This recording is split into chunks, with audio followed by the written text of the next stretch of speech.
السلام علیکم معزز سامعین، آج میں آپ کے لیے بلال کی 38 قسط لے کر آئی ہوں۔ اس سے پہلے کہ ہم شروع کریں، برائے مہربانی آپ چینل کو سبسکرائب کر دیں اور بیل آئیکن پریس کر دیں تاکہ آنے والی تمام اقساط آپ تک بر وقت پہنچ سکیں۔ شکریہ۔ شام احد، قریش اپنی جنگ ختم کر کے فارغ ہو گئے۔ مسلمانوں نے احد کی گھاٹی پر چڑھ کر اپنے لیے محفوظ مقام منتخب کر لیے۔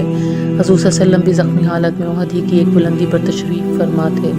نیچے میدان میں نیم مردہ زخمیوں کے کراہنے کی آوازوں کے علاوہ کوئی آواز نہیں تھی۔ ابو سفیان کو ابن کمی کے اعلان کے باوجود حضور صلی اللہ علیہ وسلم کی ہلاکت کا یقین نہیں تھا۔ شام ذرا اور گہری ہوئی تو ہم نے ایک گھوڑے کی ٹاپوں کی آواز سنی۔ تاریکی کا ابھی تک غلبہ نہیں ہوا تھا۔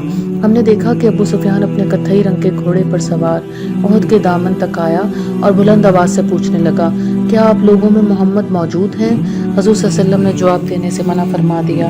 کوئی جواب نہ پا کر ابو سفیان نے پھر پوچھا، کیا ابو قحافہ کا بیٹا موجود ہے؟ اس پر بھی کوئی جواب نہ ملا تو اس نے عمر بن خطاب رضی اللہ تعالیٰ عنہ کا پوچھا۔ پھر بھی کوئی جواب نہ آیا تو ابو سفیان خود ہی زور زور سے واہی تباہی بکنے لگا۔ سب کے سب قتل ہو چکے ہیں، کوئی زندہ ہوتا تو جواب دیتا۔ اولوہ بل، یہ سن کر عمر رضی اللہ تعالیٰ عنہ سے نہ رہا گیا۔ انہوں نے کہا، اے اللہ کے دشمن، تو جھوٹ کہتا ہے۔ حق تعالیٰ شانہ نے ہم سب کو تیرے قتل کے لیے زندہ سلامت رکھا ہے۔ اس کے جواب میں ابو سفیان نے اپنی فتح پر حبل کی سربلندی کا نعرہ لگایا، اولو حبل۔ رسول اللہ صلی اللہ علیہ وسلم نے فرمایا، اس کو جواب دو کہ اللہ تعالیٰ ہی سب سے بلند ہے، سب سے بڑا ہے۔ یہ سن کر ابو سفیان نے کہا، ہمارے پاس عزا ہے۔ نبی کریم صلی اللہ علیہ وسلم نے فرمایا، جواب دو کہ اللہ ہی مولا ہے اور مالک ہے۔ یہ سن کر ابو سفیان نے گھوڑے کو ایڑ لگائی اور رخصت ہوتے ہوتے کہہ گیا کہ آئندہ سال بدر کے مقام پر ملاقات ہوگی، رہی صحیح کسر وہاں نکل جائے گی۔ حضور صلی اللہ علیہ وسلم نے اس کا چیلنج قبول فرمایا اور مجھے کہا، اعلان کر دو کہ اے دشمن خدا، ہم انشاءاللہ بدر کے میدان میں تمہارا انتظار کریں گے۔ دور سے ابو سفیان کی آواز پھر سنائی دی، اولو حبل۔ یہ آواز دور ہوتی ہوتی غائب ہو گئی تو ہم لوگ ایک ایک کر کے دو دو کر کے احد سے نیچے اترے۔ حضور صلی اللہ علیہ وسلم بھی اپنے زخموں کے باوجود نیچے میدان میں تشریف لے آئے۔ ان کے ہاتھ میں ایک شمع تھی، وہ ایک ایک شہید کے پاس جاتے اور دعا فرماتے۔ احد کے میدان میں اور بھی کئی شمعیں جل رہی تھیں۔ چھوٹی چھوٹی ٹولیوں میں بٹے ہوئے لوگ شہداء کے لیے دعائیں کر رہے تھے۔ ایک جگہ اوس کے کچھ لوگ تھے جو اپنے شہداء کی تلاش میں تھے۔ ایک زخمی کو دیکھ کر ان کی حیرت کی کوئی انتہا نہ رہی تھی۔ یہ تھے اسیرم بن ثابت رضی اللہ تعالیٰ عنہ، جنہیں ابھی ایک دن پہلے انہوں نے کفر کا طعنہ دیا تھا اور انہوں نے آگے سے ٹکا سا جواب دیا تھا کہ اگر مجھے اسلام کے بارے میں یقین ہوتا کہ یہ سچا دین ہے تو میں اسلام لانے میں ایک لمحہ تاخیر نہ کرتا۔ اس وقت وہ مسلمان شہداء کی لاشوں کے درمیان شدید زخمی حالت میں آخری سانسوں پر تھے۔ کسی نے پوچھا، آپ یہاں کیسے؟ کسی دوست کی خاطر یا اسلام کی خاطر؟ جواب ملا، اسلام کی خاطر۔ آج صبح میرے دل میں اسلام کی روشنی اس طرح جاگی کہ میں اسلام میں داخل ہو گیا اور تلوار اٹھا کر اللہ کے نبی جیش میں شامل ہونے کے لیے یہاں آ گیا۔ یہاں جنگ میں شریک ہوا، دشمنوں پر بڑھ چڑھ کر وار کرتا رہا کہ ایک کاری وار کی زد میں آ کر یہاں گر پڑا۔ اس کے علاوہ اور کچھ نہ کہہ سکے اور کہنے کو رہ بھی کیا گیا تھا۔ اللہ کی شان کہ ایسا شخص شاید پہلا شخص جنت کا حقدار ہوا جس نے زندگی میں ایک نماز بھی ادا نہ کی۔ حیرتوں پر حیرت کا دن تھا احد کا یہ میدان کارزار۔ ابھی ایک حیرت ختم نہیں ہوتی تھی کہ مقتولین میں سے کسی نے ایک ایسے شخص کو پہچانا جسے ایک عظیم یہودی عالم کی حیثیت سے جانا جاتا تھا۔ چہرہ زخموں سے اتنا بگڑ گیا تھا کہ ٹھیک سے شناخت نہیں ہو رہی تھی۔ لوگوں نے غور سے دیکھا تو تصدیق ہو گئی کہ یہ واقعی یہودیوں کے فاضل اور مقتدر ربی کی لاش تھی جن کا تعلق بنو سبلا سے تھا۔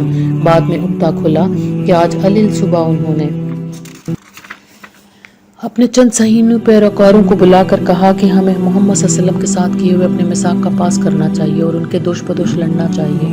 ان کے یہودی پیروکاروں نے یوم سبت کا بہانہ تراشا کہ آج تو ہفتے کا دن ہے، ان کے لیے جنگ میں شرکت ممکن نہیں، اور وہ برابر زور دیتے رہے۔ یوم سبت کے سلسلے میں انہیں اپنے ساتھیوں کی بہت سی سابقہ کوتاہیوں سے آگاہی تھی، مگر ان کے بار بار کہنے پر بھی کسی نے ان کی بات نہ سنی۔ آخر وہ تنہے تنہا جنگ میں شامل ہونے کے لیے نکل آئے اور مدینے سے رخصت ہوتے ہوئے بآواز بلند اعلان کر دیا، سب لوگ آگاہ رہیں کہ اگر اس پاس عہد میں میری جان چلی گئی تو میری تمام جائیداد اور ملکیت کے وارث نبی پاک صلی اللہ علیہ وسلم ہوں گے۔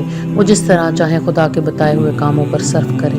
کیسے کیسے چاند سورج دفن ہوئے اس دن احد کی وادی میں، کل 70 مسلمان، مگر میں بلال جو ان سب شہیدوں کی تجہیز و تکفین میں شامل تھا۔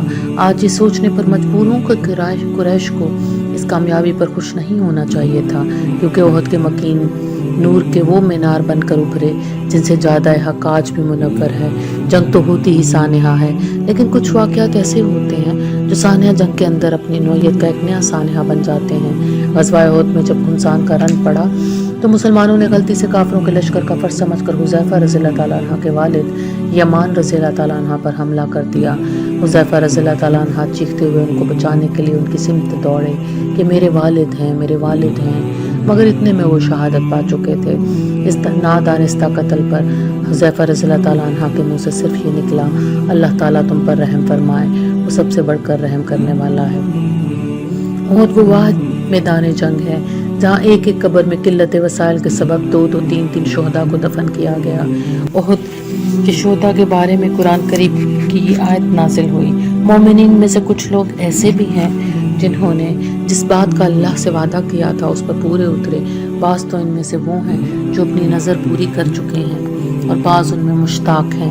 سورہ آل عمران کے یہ مشہور آیت بھی جنگ احد کے موقع پر نازل ہوئی تھی۔ اور جو لوگ اللہ کی راہ میں قتل کیے گئے ان کو مردہ مت خیال کرو، بلکہ وہ لوگ زندہ ہیں، اپنے پروردگار کے مقرب ہیں، ان کو رزق بھی ملتا ہے، وہ خوش ہیں اس چیز سے جو اللہ تعالیٰ نے اپنے فضل سے انہیں عطا فرمائی ہے۔